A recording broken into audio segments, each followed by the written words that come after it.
They said, the creator of the universe became a creation in his universe. He who was without a mother in heaven was born without a father on earth. They said the all-powerful walked amongst us as a man. And I wondered how he who made the sun needed warmth. I wondered if those tiny hands squeezing onto his mother's thumb remembered the weight of the world or the firmament holding the waters above. I wondered if the brighter morning star ever asked his mother why his skin was black. I wondered if this boy was born with a sign on his head that read, Savior of the world, you would one day die on the cross.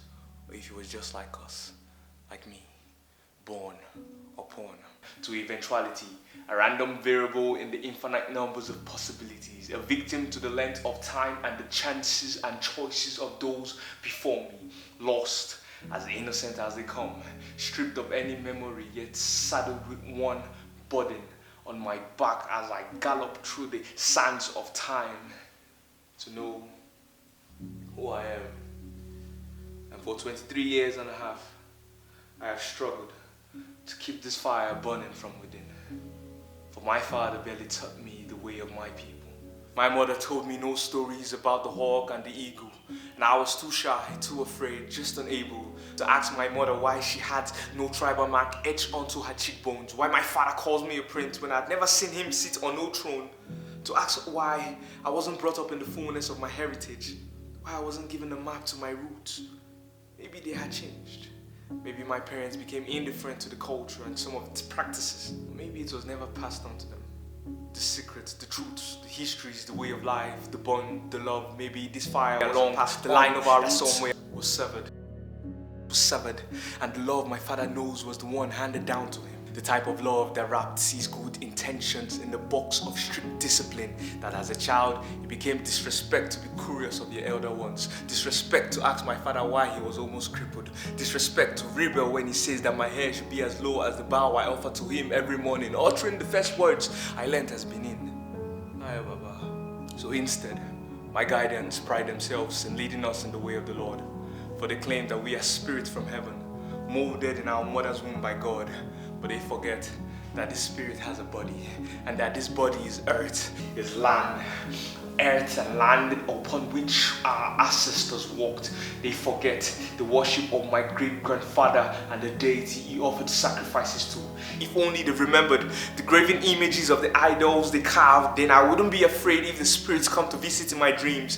If only they remember the art of herbal remedy that my grandmother practiced, then her children would not be enslaved to the white man's medicine. Their father, what clan did we belong to? What was our strength, our pride? Whose blood runs through my veins? But the art of remembrance, the passing of the torch of knowledge to the next generation has been lost somewhere in the family tree, somewhere in our genealogy. The light and the truth of our root wisdom, as a father forgets to ground his son in the way of the soil, and a mother fails to teach her daughter the way our ancestors moved their lips and tongues. They barely baptized me in the knowledge of my heritage, so the only thing Benin about me is my name. But the world in which we live today has been built for us not to remember.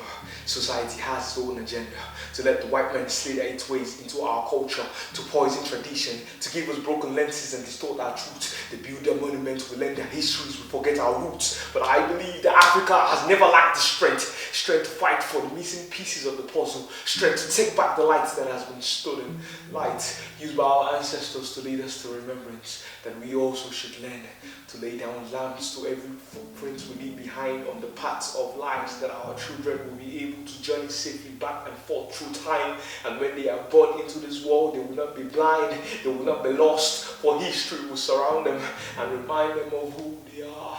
They will find purpose as they learn. They will find progress by avoiding the same pits that traps their fathers. And as we let history guide us, we would remember that time is like the waves of the ocean. And it is the duty of the waves to wash the sands by the shore. But it is also the duty of man to make sure his heritage stays written in the sands.